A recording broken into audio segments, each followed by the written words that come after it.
Hello, everyone. This is Jonathan Miller with the Hometown Historian. I'm going to try to narrow down on this and then we'll get a closer picture there. This is Zion's Evangelical Lutheran Reformed Church, started in 1848, destroyed by fire August 12th, 1901, rebuilt 1901. So I'm going to get back further here. Really beautiful old church. Unfortunately, it's no longer in operation, but beautiful stained glass windows. We're going to check out the cemetery. I don't really know a whole lot about this church. It's some place that I used to go by, I think on our school bus and stuff like that. We used to go by here, but I sort of thought from like they have the thing it normally has, the pastor and service times, and it's just not, there's nothing in there anymore. So at some point this church went defunct, and I had stopped by a number of other churches. I was hoping to be able to film there, but there's people there, and I try not to on Sundays go there. You wind out freaking people out. It looks like the windows were individually, I can't read them, it's like says in memory of, and then it has a name. So the windows were donated by some of it. This was a place that was very special to people, and unfortunately eventually they just, congregations get so small, and the younger generations no longer go here, and eventually they just sort of go under and wind out joining up with other churches. But this is another one of those. It's a Lutheran and Reformed church. I had not realized that Lutheran and Reformed congregations work together so much. Like, it's really common. But it's actually it's a really pretty church. I mean, it looks like there's a little bit of structural damage up there on the bell tower, but it's just a really pretty day, and just the clouds, just these older structures are just, I don't know, I think they're really beautiful. There's just an architecture to a lot of these churches. But we're going to go through the cemetery because it seems like, I mean, it's got a really neat look to it. It's a beautiful country church, and it's just, this church is just really neat. I mean, I don't know if you want to say it's not necessarily abandoned, but it's just, it's got that aged weather look to it. Just really neat. But this would be the oldest part of the cemetery. Usually the oldest part of the cemetery, which down that direction it looks like there's some older stones there as well. But usually the one that's like the closest to the church is the area of the cemetery that is the oldest. So a lot of these stones look pretty weathered. Now back a little further they look like they're a little bit cleaner, but some pretty unique stones as well. So we're going to check this out, and we're going to see what we can read.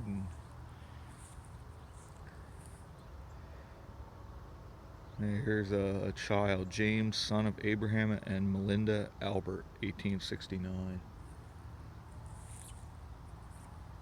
And there's some of these stones that were more popular Revolutionary War period or shortly thereafter. But Michael Wise, and that's probably the old spelling with the E on it, the German spelling. It looks like he died in 1851.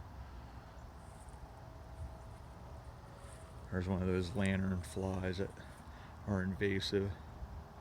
And it's sort of interesting because there's something here, but like you can't always tell what it is.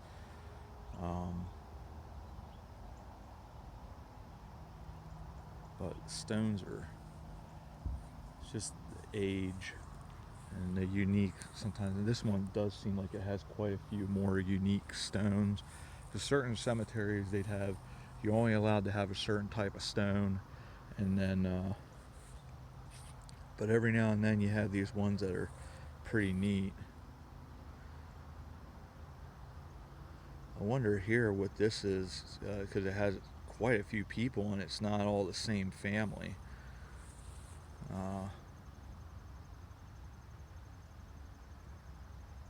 And it's not the same dates either, so that's, and one of these people was a Civil War vet.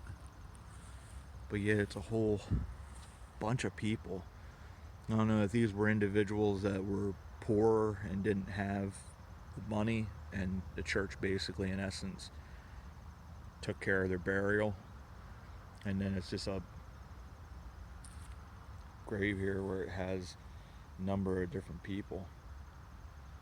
But a number of these from 1851 to early 1900s. That's pretty interesting. You can see there. Let me get that a little closer. Yeah, I don't know. I just always have find. I mean, I say it a lot of times, but it's sometimes I think a lot of people find cemeteries are morbid. I happen to live right across from a cemetery that's got quite a bit of age to it. But there's just, I like this here where you can clearly read Henry, looks like Henry M. Reed. But all these stones, like we had that example at the Beanoggles Lutheran Church, all of these used to be like this white, I guess it's marble. I mean, these are really, really pitted from over time and stuff like that, but it's just, that's how all of these would have been at one time. I like too in the stones they have like a little bit of artwork and that type of stuff on them too, because sometimes they'll have like sunbursts and just unique, really, really unique features that you don't see on different stones. And then unfortunately a lot of these that they do have like poetry on now at that Beanoggles, that the Grove Cemetery or Upper Cemetery, that one you could actually read a number of them. I mean, some of the writing was a little small. And there's another one of those stones that has a bunch of different names, so we'll go over to that one too. Look at it, and there's another one too.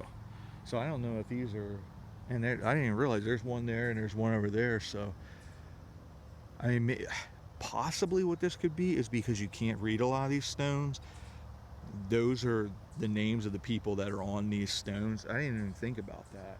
That might actually be what this is, that those were added because they're definitely added later, that's sort of so because you can't read the names because there's 3 and 3.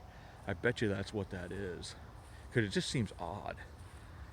And you just have these stones because you wouldn't be able to bury that many people in one area unless they were cremated or something along that line.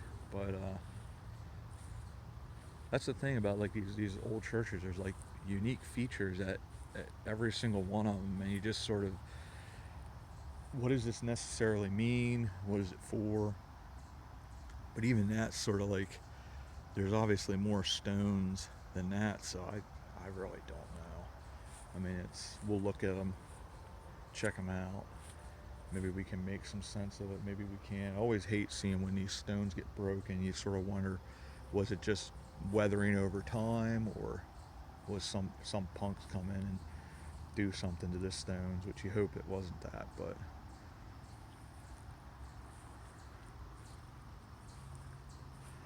yeah, so we'll look at the names and see if, so this is a pretty cool, it has like a Bible on top. Pretty cool. Big stone. William,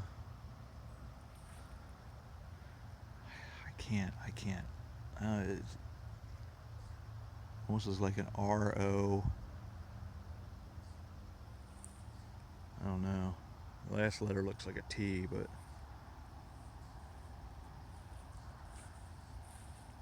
yeah, so here's another one of these. There's some of the Heilmans. Heilmans were at that one cemetery, the Hill Lutheran Church. There's a lot of them buried there, so probably related. Yeah, I sort of wonder if,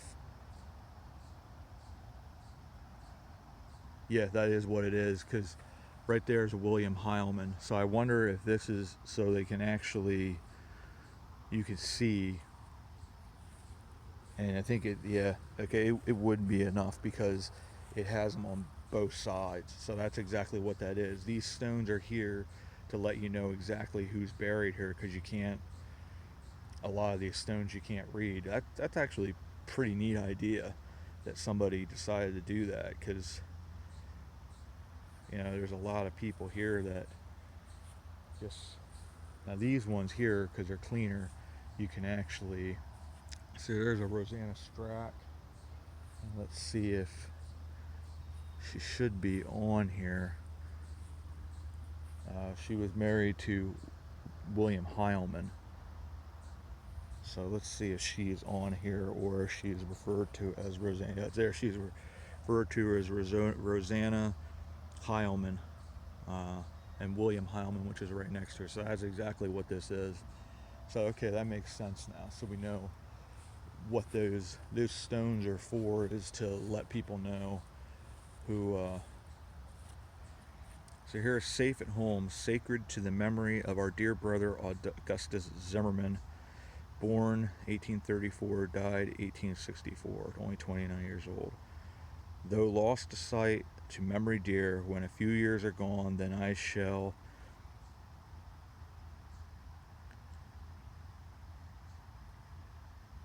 I don't know what I think it got a little cut off there. The way whence I shall not return. That's Job 16:22.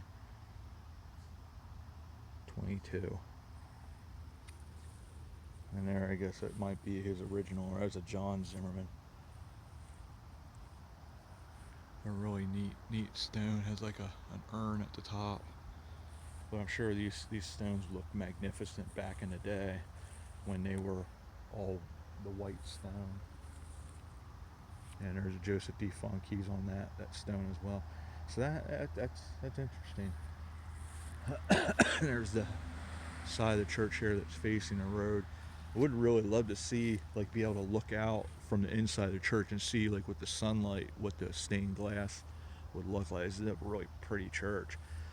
It's a shame when you have like churches like this. I mean, these were community centers, and just over time, a lot of these smaller churches, they just, they in essence ran out of members, and the church, you have a denomination and you're not an independent church, they'll eventually wind up combining churches and shutting one down like this. It costs money to run these places, and unfortunately when you get down to where you only have a couple members left, and a lot of times they're older couples, as they pass away, eventually you have, they can't afford to keep a pastor here, as the flock eventually just passes away. And then it's sad because there's so many memories, I'm sure, here as well. So you wind out, there's so much you wonder about these churches and stuff like that, and then just over time it's forgotten. Like, I didn't even know the names. I mean, thankfully they have on the church, they have someone that talks about it, but it's still sort of one of those things that it's sad, because these places, there's so many memories, so much that happened here, the people. And it's just sort of how history happens, that over time, things do get forgotten, people get forgotten. I mean, their names are here, and like I said, I think it's very, very cool that they have those stones that, for the names that you can't make out, thankfully they have those. That's the first time I've ever seen that. Like, I know there is a Moravian cemetery out in Lebanon that Cliff and I did a video, like the Searching for History series. We went there, and he had done one before, which he didn't remember that he took me there before, but at least I'm pretty certain. Like, my memory isn't that great anymore either. But I remember, I think he took me out there before, but they have a whole thing there, because I believe there was another cemetery, it's called Tabor, I forget what denomination it was, but the oldest church structure in Lebanon City. And they moved, because they were put in a parking lot, they moved the stones, and they actually moved the bodies to that cemetery then. So then they put up a thing that had everybody's names. So this here says, this memorial is in memory of all those whose names could not be read, and for those who never had a monument. So this is also for those people that didn't have a monument.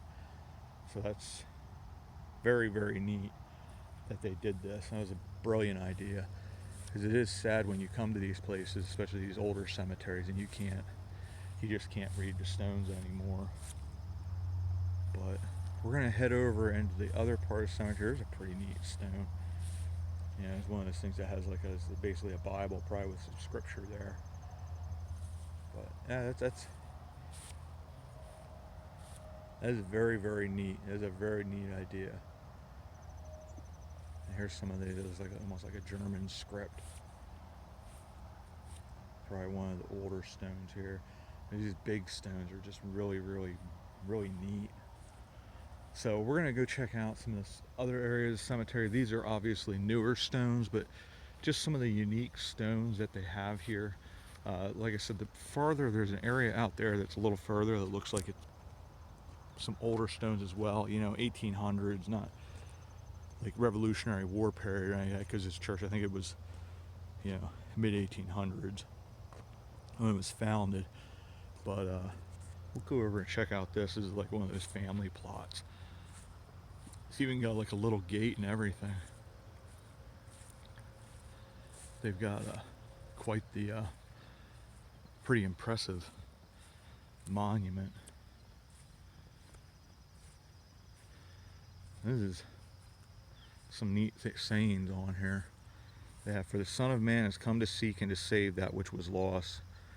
O death, where is thy sting? O grave, where is thy victory?" I always love that statement. "Blessed is the man to whom the Lord will not impose sin."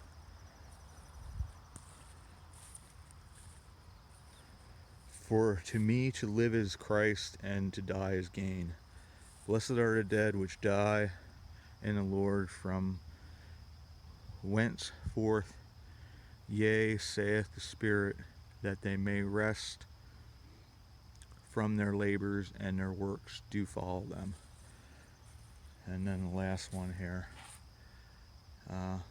"For to me to live is Christ, and to die is gain." I believe that's what they had said before. This is really just an impressive, neat monument. The Ulrich family. And it's cool too, even here on the metal work here. They have Ulrich on there as well. So this is probably a family that was pretty well to do, because you had to be able to afford this. They have Daniel Ulrich, born 1788, died 1858. Sarah, wife of Daniel Ulrich, she was born 1785. So he married an older woman, and she died 1863. And then John, son of Daniel and Sarah Ulrich, born 1815, died 1848. That's a shame. He died before his parents. Jacob Ulrich, he was born 1825, died 1899.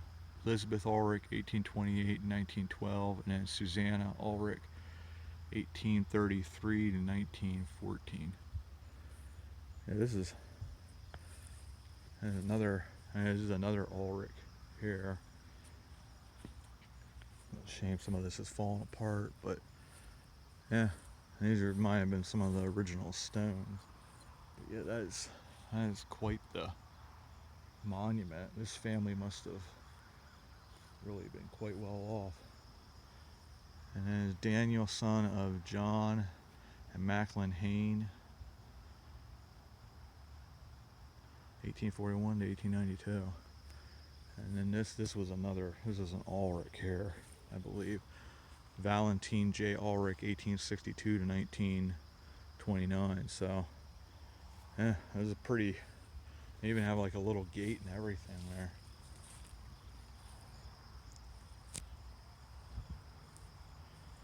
Yeah, it's always coming through these cemeteries. It's just very unique stones. And there's like a history to all this, and you sort of wonder.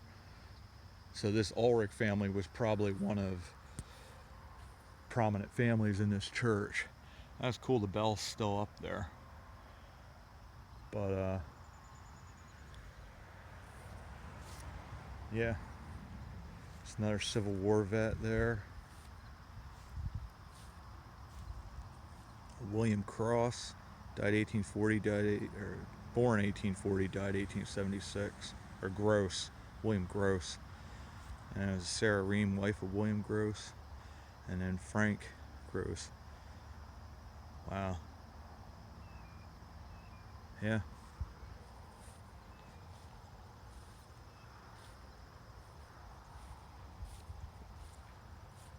Yeah, like I said, here's a little bit, it looks like an older part of the cemetery again. Sort of unique because it's a little further away, but there's another Ulrich. A lot of Ulrichs in here, so apparently it's a family that was pretty prominent and a lot of generations that went here. This is the Rank family. These are probably all these stones here are probably them. And David S. Rank. Now I said there's a newer section, but yeah, it's just one section here it's cool that it's still maintained. Somebody comes here and still mows, so they are still maintaining the cemetery, but the church is no longer operation, at least from the way it looks. But yeah, just really cool stones. And it's just this is a place that, yeah, so many people are. This is their final resting place here on Earth, and these are places that people really value. Come here and remember their loved ones.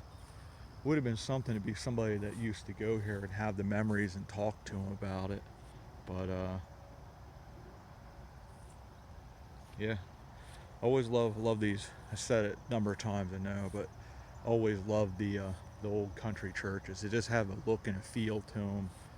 I was just down at Shirk's Meeting House, which somebody was there as well. I don't like to go in and film a cemetery or somebody's there because they get weirded out by it, but it's pretty neat, these country churches. That's cool. There's some Gerberiches there. We had over at Walmer's church. That was one where they had a memorial there to the Gerberich family. That's not terribly far from here. But with that, I am going to end the video. This is a neat place to stop. The church is, like I said, very, very cool. It's got a very neat look to it. A lot of unique stones here. And as always, if you do come to these places, be respectful. I mean, it's the last resting place of people's loved ones. But with that, till our next adventure, we will see you about town, everybody. Thanks for coming along.